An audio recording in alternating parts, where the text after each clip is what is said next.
This podcast provides a platform to discuss important questions and complex issues, challenge the status quo, and confront the boundaries of the establishment. I'm retired Police Chief Daniel Hahn. I went from being arrested at 16 to serving over 34 years in law enforcement. My goal is to keep you informed with news not being reported, voices not being heard, and the untold history of how we got here so that we can create a way forward.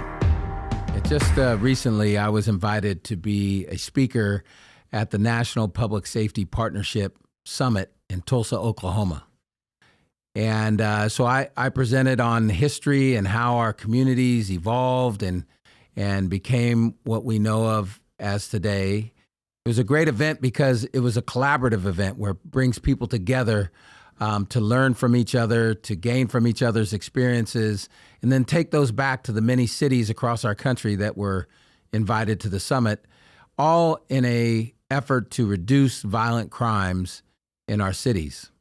And so one of the things I did was challenge law enforcement leaders and the law enforcement personnel from the federal government and local agencies during this conference, as I'm talking about history, is to use their influence, because law enforcement is often the most visible arm of government, one of the most influential arms of government, and people listen, and there's power and authority in law enforcement agencies. So I challenge them not to just use that power and authority to address things like accountability, enforcement, prevention, but also look at our communities holistically, based on our history and how our neighborhoods became that way. And so a police chief might have influence on how we invest in a community. So that might not be a traditional thing that law enforcement is involved in, but because we have that sort of influence, we need to be involved holistically and advocate for things that will improve our community. So I'm very hopeful in the fact that this conference was a collaborative effort to start with. And the whole premise behind it is to learn from each other and collaborate with federal agencies and how we can make our community safer.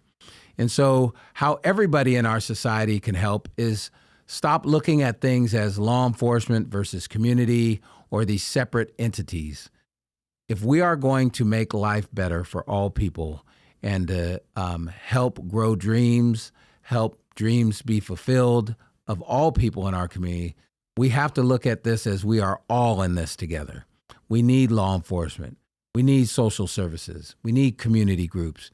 We need our youth to be engaged. We need our schools to be top-notch in every neighborhood. And the only way we're going to get there is by working together. And I think law enforcement is a big part of that, not only because they have a big responsibility for safety in our communities, but they also have a large platform, and they're very influential, and people listen to law enforcement. And so they can build that trust by learning our history together, by understanding how our communities got this way. And in the conference, for example, they talked about data, like crime analysis, and how do you, with all law enforcement agencies being understaffed right now, and our challenge to hire new officers because the people that apply for law enforcement, and the numbers are much lower today than they were, say, 10 years ago. So how do law enforcement agencies get more efficient, right? How do they focus their efforts where they will best be utilized to prevent violent crime? So that's an example of some of the things that they talked about in agencies across the country that have a really robust system. The other agencies are learning from them. Other police departments will take trips to those cities and learn how do they get accurate data so they can use their resources the most efficient way. How to build engagement with the community. Because the reality is the more legitimate organizations like police departments are, the more effective they're going to be. And so you have to have trust and partnership and relationships to build that legitimacy. One of the roots of the biggest criticisms in communities about law enforcement is they don't trust the law enforcement agency. They don't trust that they care about them. They don't trust that they can investigate themselves. They don't trust that they are passionate about their well-being. And so the more we can engage our communities and build that trust and build those relationships, that's only naturally going to help with reducing violent crime also. There's definitely reasons for communities not to trust law enforcement. And that's rooted in our history. Throughout civilization, law enforcement in the military has been the enforcement arm of what society wants, or at least what the dominant part of society wants, the rule makers, the decision makers. If you think about things like convict leasing and the black codes and Native American boarding schools, Mexican repatriation, Japanese internment camp, anti-Chinese laws, those were all enforced by law enforcement. And so, if we think there's really no reason for people to mistrust law enforcement because we're here to help and we're upholding the Constitution and we're here to help you, well, we've been involved in many large things throughout history, and it doesn't take you very long to watch on TV some officer that oftentimes had no business wearing a police uniform doing something horrible to the community. So it reinforces that mistrust. And so we have to come to grips with that. We have to admit that. We have to work with our communities. But and part of the things that I talk about in these sessions is if we only focus on law enforcement, we're going to fall woefully short because, again, law enforcement was just the enforcement arm of what society at large wanted. So they didn't make the laws. They didn't advertise, for example, the runaway slaves. They didn't advertise. The media did that. So we are all complicit. And so this isn't about blame. This is about understanding how we got here, even to the modern day.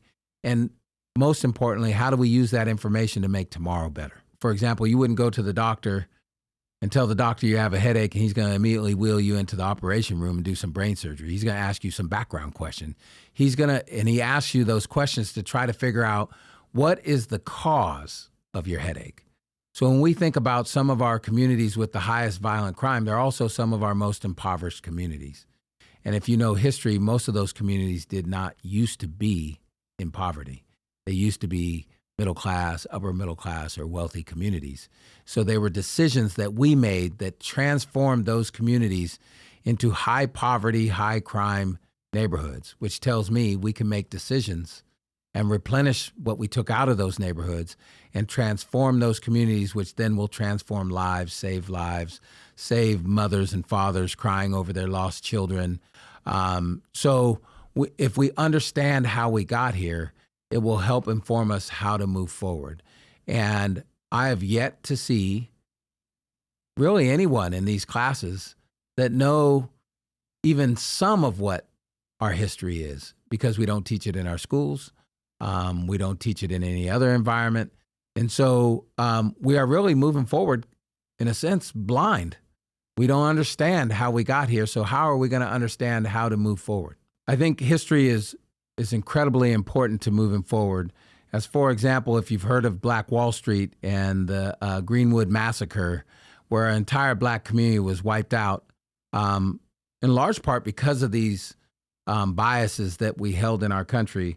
One of the leaders in Greenwood at the time, one of his quotes is, "One of the problems in the United States is the refusal on the part of our young people to remember or want to remember or to recognize the experiences of the past as being relevant, germane, important to the present and to the future. They simply don't want anything that's painful. They want to live in a painless society where everything is pleasant and everything is joyful." That came from John Hope Franklin. And I would say it's not just young people. It's all of us. Why would we want to learn about painful things? But I think it's incredibly important that we understand how we got here. So A Way Forward podcast will talk about our history and how we got here. And we'll have important conversations with people that have experiences and opinions on how we move forward together and how we move forward for a better tomorrow. Thank you for listening to this episode of A Way Forward, and I look forward to the conversations and experiences that will benefit all of us, including myself, and will help our communities move forward.